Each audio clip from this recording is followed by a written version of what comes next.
Utilisez-vous les to-do list pour gérer votre temps? Ces listes de tâches que vous devez faire chaque jour et tous les jours, vous cochez ce que vous avez fait et à la fin de la journée, vous avez autant à rajouter de tâches que celles que vous avez cochées.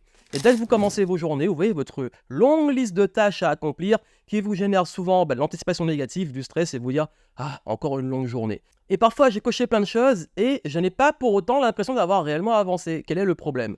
Je vais vous dire une chose, ce qui compte, c'est pas la longueur de votre liste de tâches, et d'ailleurs, on va bannir ça parce que ça ne prend pas en compte un concept très important qui est la priorisation. Le concept aussi que toutes les tâches ne sont pas égales, toutes les tâches ne méritent pas votre temps et votre énergie au même niveau d'intensité. Donc, il est important, avant de se lancer dans des to-do list que tout le monde fait, et pas gérer sa vie et ses business comme une liste de courses, à penser d'abord en termes de priorisation. Qu'est-ce qui est prioritaire? Qu'est-ce qui est important? Qu'est-ce qui me fait réellement avancer? Moi, mes affaires, mon organisation, mes projets, etc.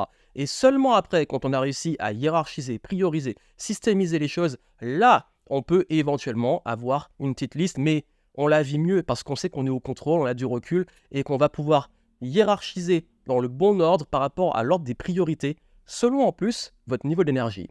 Vous voulez en savoir plus? Allez voir mon challenge de 3 jours du chaos au flow pour voir comment mieux gérer votre temps et arrêter d'utiliser uniquement les to-do list et passer à des systèmes beaucoup plus efficaces qui vous respectent.